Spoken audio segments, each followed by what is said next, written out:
Hello everyone, today we will start in the React functional component. Last video में हमने एक application के बारे में सीखा था किस तरीके से हम विदाउट रिएक्ट को इंस्टॉल करे बगैर और विदाउट लिंक्स के हम उसको कैसे जनरेट कर सकते हैं। हमने लास्ट वीडियो में CDN को इंक्लूड करके रिएक्ट के कुछ प्रोग्राम्स को क्रिएट किए थे।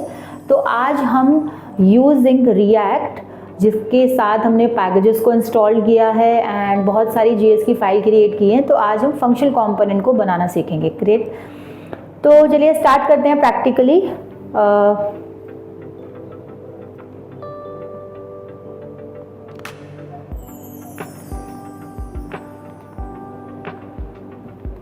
सबसे पहले हम VS कोड के अंदर फोल्डर ओपन कर लेते हैं रिएक्ट का जिसको हमने इंस्टॉल किया था।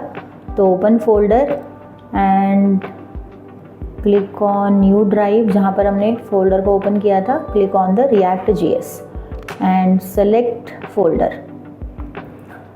तो यहाँ पर हमने कुछ चीज़ें सीखी थी लाइक app.js की जो फाइल है, यहाँ पर प्री डिफाइन ऑलरेडी जब हमने इसको इंस्टॉल किया था तो क्लास नेम ऐप था यहाँ पे लिखा हुआ, और इस ऐप की CSS हमें यहाँ पे देखने को मिली थी। हमने यहाँ पे कलर रेड समथिंग कुछ ऐसे इंक्लूड की थी क्वेरीज, और हमने इसको रन करके देखा था npm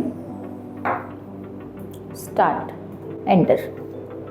तो app.js अपने आप में कंपोनेंट है, तो उस कंपोनेंट में और भी बहुत सारी फंक्शन कंपोनेंट बनाने के लिए हमें फंक्शन कंपोनेंट क्योंकि बहुत ज़्यादा यूज़ होते हैं तो हम फंक्शन कंपोनेंट पहले क्रिएट करेंगे। तो सबसे पहले हम एक फ़ाइल क्रिएट कर लेते हैं यहीं पर। फॉर एग्ज़ाम्पल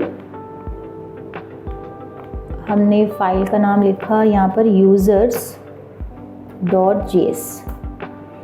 एंड user.js के अंदर हम फंक्शन कंपोनेंट क्रिएट करेंगे।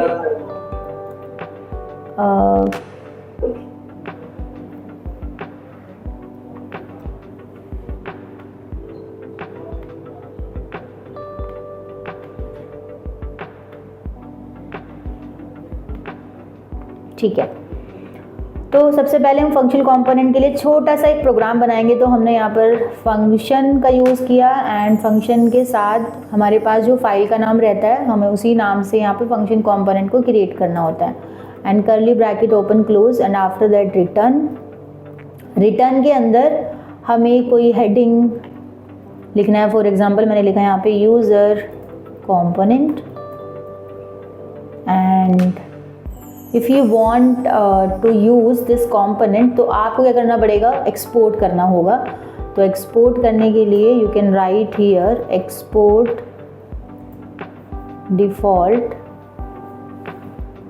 component name is users and semicolon. Ma'am delete है default, export and default, correct? And after that save this file. Now we can import user.js file in app.js.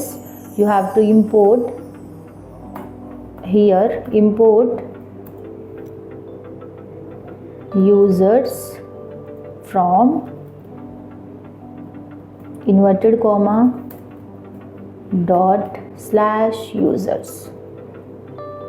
Okay, अगर हमें users को as a tag use करना है यहाँ पर, then you can write here users as a tag close and you can see output here.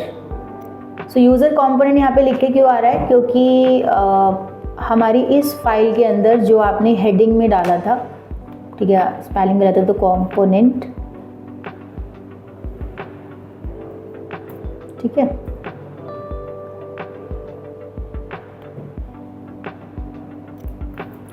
User component, correct.